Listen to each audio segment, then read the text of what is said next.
So yeah, welcome to Bloomberg, everybody. I don't know if it's your first or multiple time here. I tell you one thing, I'm so excited about the kind of state of entrepreneurism in the UK. When I left school in the mid-70s, the UK was such a different place.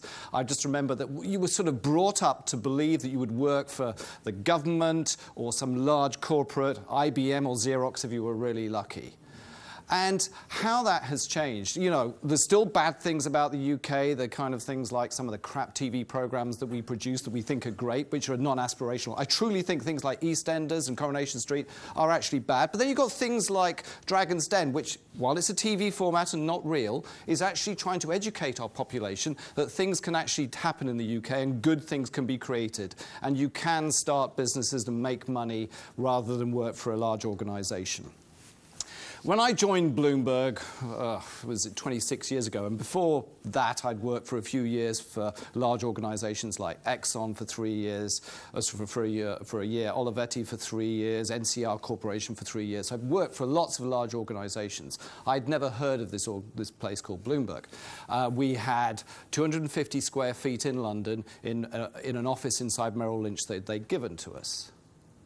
But I'd worked out by then that working for a large organisation rather than a startup was not as much fun and was not going to be as rewarding for me.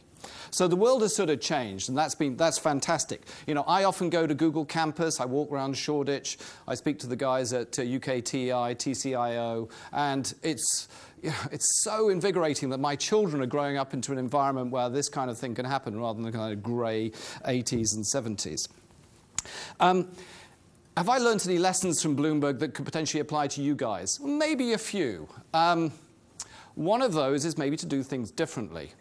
One of the things we've had drummed into us at Bloomberg is what you should not do is best practice. Best practice is what other people have been told to do by a consultant. And guess what? You do best practice. You will have the same margins as everybody else in the street. Do you want to have the same margins as everybody else in the street? You know, if everybody else goes right, think about going left. Just because somebody is saying you should do it one way doesn't mean you shouldn't think about doing it another way. And that's been sort of the way we've done it at Bloomberg. We've been lucky, like a lot of you guys, we haven't had lots of shareholders saying, well, you haven't bought the right software or you haven't got the right accountancy firm or tax treatment. So, the ability of a private organisation to be like that is something absolutely to be valued.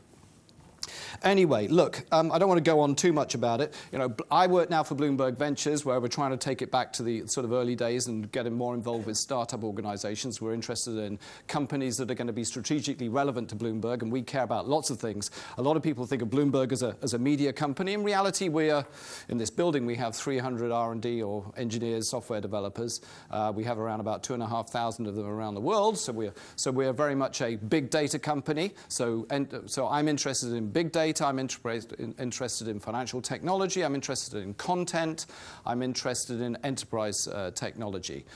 All of those areas are, if you guys have got any businesses that are in those, come and talk to me about it. Anyway, I hope we have a wonderful evening. I'd love to see you back here again, and come and find me if you've got anything you want to talk about. Over to our next speaker.